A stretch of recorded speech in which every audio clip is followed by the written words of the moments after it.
믿음을 어떻게 지켜야 하는가? 제목으로 잠시 하나님의 말씀을 나누도록 하겠습니다. 유대인들은 모세가 하나님께 받은 계명의 수가 613개라고 합니다. 그 중에 365일에 해당하는 365개는 하지 말라의 계명이고요. 우리 인체의 모든 개체 수에 해당하는 나머지 248개는 하라의 적극적인 계명으로 있다고 말하고 있습니다. 이 많은 계명을 다윗은 11개로 줄였다라고 얘기하고요. 제가 일일이 다 소개할 시간이 없어서 일일이 말하진 않겠습니다. 이사야는 이것을 다시 6개로 줄였고, 미가는 우리가 참 좋아하신, 여러분 다 좋아하시는 말씀인데, 그래서 그 말씀을 통해서 3개로 줄였고, 이사야는 또 다시 이것을 2개로 줄였다고 합니다. 그런데 마지막으로 하박국이 오늘 말씀에 나오는 이 말씀 본문으로 하나로 줄였다라고 하는데, 그것이 바로 오직 의인은 믿음으로 말미암아 살리라입니다. 이거 하나만 붙잡으면 된다는 말이 아니라 그만큼 이것이 중요하다는 말이겠죠. 우리 성경을 관통하는 우리 구원에 대한 말씀 중에서 이 하박국에 있는 이 말씀이 로마서에서 다시 믿음에 대해서 강조할 때 우리 하나님께서 바울을 통해서 우리에게 주신 말씀으로 또 우리가 잘 알고 있습니다. 우리가 어떻게 살아야 하느냐, 어떻게 구원을 받느냐, 오직 의인은 믿음으로 말미암아 구원을 얻게 되는 줄로 믿습니다. 우리 하박국이라는 말씀, 저도 사실 여러분과 하박국은 특별히 나눌 일이 없었는데요. 성경에 우리가 참 좋아하는 제목 중에 하나입니다. 한국 사람들은 다 국을 좋아하기 때문에 하박국 참 좋아하고, 성경에 제가 보면은 제목이나 지명이나 사람 이름이나 우리 민족에게 참 맞는 게 많습니다. 또 구약 성경의 마지막 책은 하필 또 말라기라서 너무 우리에게 뭔가 이게 의미가 있는 건지 느껴질 정도로 굉장히 가깝게 느껴지는 그러한 본문들과 책들이 있습니다. 하박국은 어떤 뜻이냐면 껴안다, 포옹하다라는 그런 의미를 갖고 있습니다. 제가 이 말씀, 이분의 이름을 좀 생각해 보니까, 묵상해 보니까, 하박국이 질문하는, 오늘도 하나님께 막 질문하잖아요. 내가 질문하리라, 어떻게 대답하실는지 보겠다. 근데 하나님께서 또 거기에 묵시로 대답을 해주시고, 너 이거 달리면서도 볼 수 있게 큰 글자로 굉장히 중요한 말씀이라는 것을 말씀해 주시죠. 그런 걸 생각해 보면 하박국의 뜻이 그냥 단순히 껴안다, 포옹하다가 아니라 들러붙는다의 표현에 좀 가깝지 않을까라는 생각을 해보게 되었습니다. 붙어서 떨어지지 않는다. 이게 하나님께 나아가는 어떻게 보면 굉장히 중요한 자세 중에 하나인 것 같습니다. 하박국은 하나님께 계속 붙어서, 들러붙어서 질문을 하고 있습니다. 근데 그것은 하나님이 미워서, 하나님이 싫어서가 아니라 우리 인생에 해결되지 않는 많은 문제들이 있기 때문입니다. 하박국이 던진 질문의 내용이 무엇일까요? 오늘도 우리가 1절부터 4절까지 읽어보면 대부분 그 내용들이 나와 있는데, 한마디로 말하자면 이스라엘을 왜 하나님께서 심판하시는데 바벨론을 쓰느냐에 대한 질문이었습니다. 하나님 왜 이스라엘을 이렇게 심판하시는데 더 악한 바벨론을 사용하십니까? 이거를 좀 상황적으로 표현하자면, 왜 하나님 악을 심판하시는데 더 큰 악을 사용하십니까에 대한 질문이었습니다. 그때 하나님께서 주시는 말씀은 바벨론이 교만하고 이스라엘을 가르치시기 위해서 이 교만한 바벨론을 사용하시지만, 결국은 이 바벨론도 다 심판 아래 놓여 있다는 거죠. 속히 온다는 겁니다. 그 심판이 반드시 약한 국가 바벨론에게도 오게 될 것이고, 그리고 오직 의인은 믿음으로 말미암아 살리라라고 말씀해 주시는 겁니다. 결론적인 말씀이죠.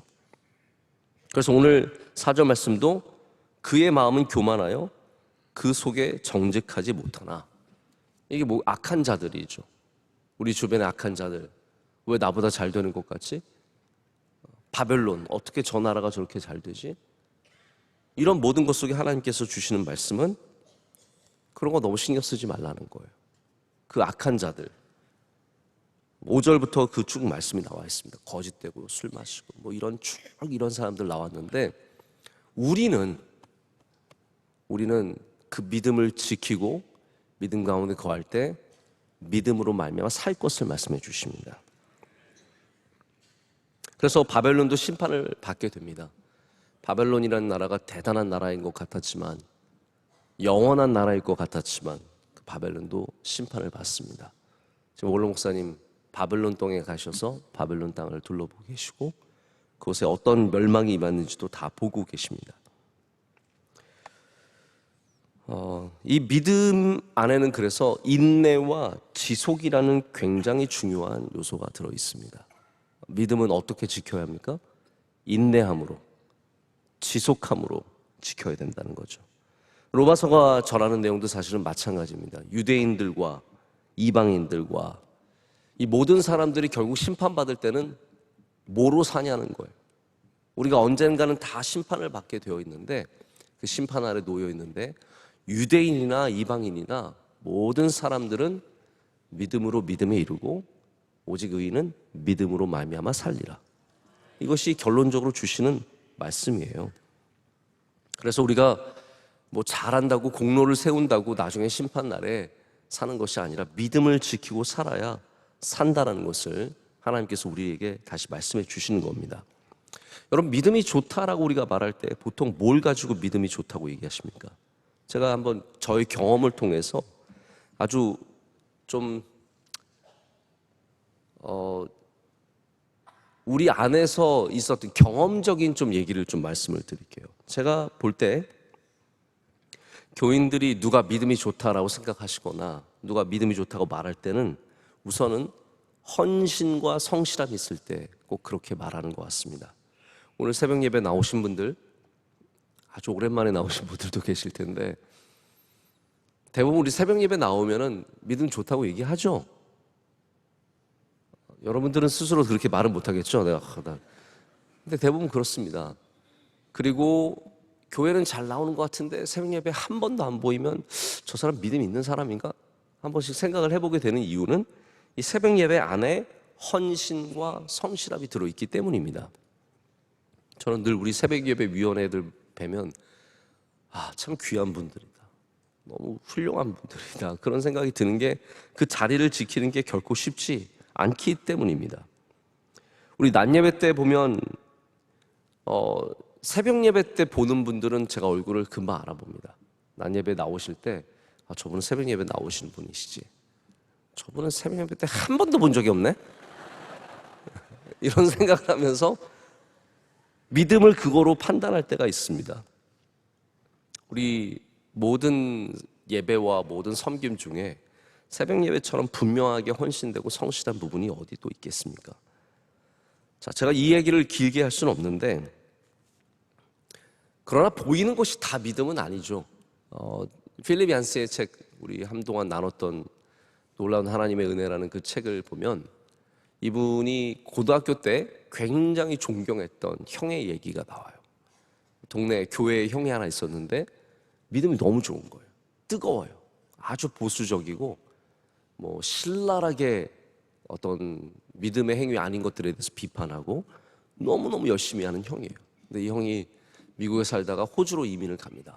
호주에서 가끔 편지를 보내는데 굉장히 극단적인 얘기들을 많이 쓰는 거예요. 뭐 미국 정부가 악마의 막 하수인이다, 뭐 이런 식으로. 근데 너무너무 뜨거운 분이에요. 그래서 한 10여 년 흐린 다음에 이분 뭐 결혼하고 애도 낳고 뭐 다 그런 다음에 이 필립 얀스가 이분을 만나러 호주로 갑니다.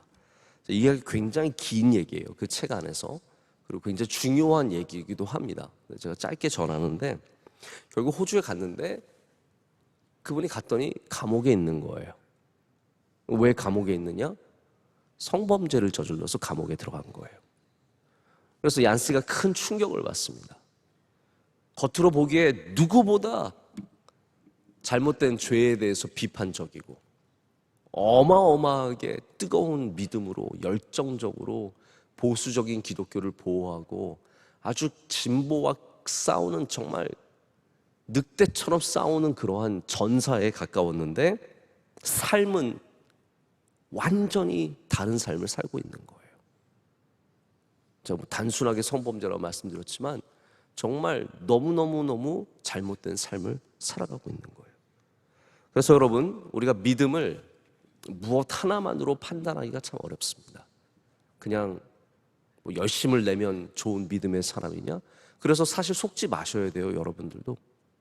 저도 속지 말아야 되지만 여러분들도 그냥 교회 열심히 나오면서 믿음 있는 그런 모습을 보여줘서 신뢰해버리고 그분이 뭐 하자는 대로 하고 뭐 돈 달라 그러면 돈 주고 이런 식으로 하면 절대로 안 됩니다.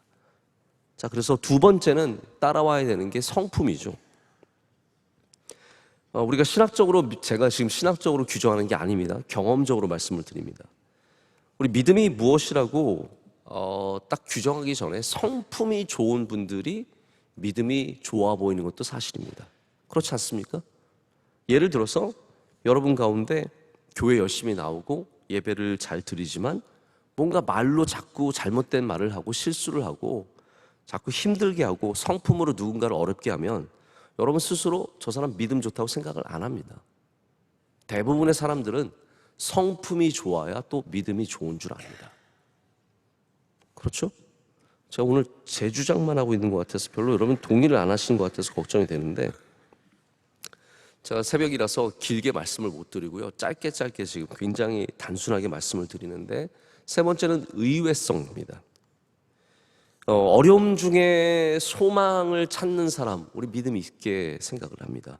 환난과 고난 중에 포기하지 않는 의외성, 안 되는 것 가운데 승리를 찾는 의외성, 우리 이런 것 다 믿음의 범주에 들어가고, 우리 이런 사람들에게 믿음이 있다는 그런 판단을 내리고 또 때로는 그렇게 사람들에게 소개하기도 합니다.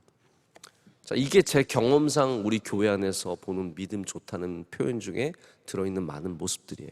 뭐 더 많이 있겠지만 이 정도로만 하죠. 자, 그러면 예수님께서 믿음이 좋다라고 할 때는 어떠한 사람들에게 어떠한 상황 속에서 믿음이 좋다고 말씀하셨습니까? 제가 단순하게 한 2명 정도만 얘기해 볼게요. 우리가 잘 아는 가나안 여인, 수로보니게 여인이 있습니다. 예수님께서 이 여인을 나중에 칭찬하시는데 처음에는 밀당이었죠. 예수님께서 야, 뭐 개에게 음식을 던져주냐? 그랬더니 그 여인이 개도 땅에 떨어진 부스러기 먹습니다. 이렇게 얘기를 합니다. 여러분 우리가 조금만 시험에 들 만한 말 들으면 우린 교회 안 나옵니다. 내 마음에 딱 걸리는 거 하나 있으면 교회 저 교회 이상하다고 생각하고 저 목사 이상하다고 생각하고 안 나옵니다.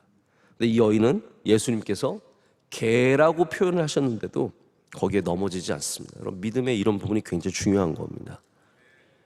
버팁니다. 자, 보십시오. 믿음은 버텨야 됩니다. 믿음은 버티는 부분들이 있습니다. 이 여인은 이미 이방인의 지역에서 예수님을 믿은 사람이에요. 이 가나안 땅 수로보니게 지역, 우상 숭배가 만연하고 모든 사람들이 그러한 삶을 사는 곳에서 이 여인은 예수님을 믿었고 그 믿음을 지켰고, 그리고 그 딸이 귀신 들려 고통받을 때 예수님 앞에 나와서 예수님 앞에 버팁니다.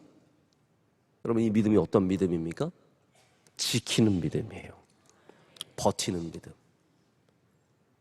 웬만하면 넘어지지 않고 웬만하면 잃어버리지 않고 어려움과 환난과 많은 사람들의 눈총과 그런 곳 속에서 버티는 믿음, 예수님께서 그 믿음을 귀하게 보셨습니다. 칭찬해 주십니다. 우리가 다니엘서에서 이제 수요일 날 다니엘 말씀을 나누고 있는데요.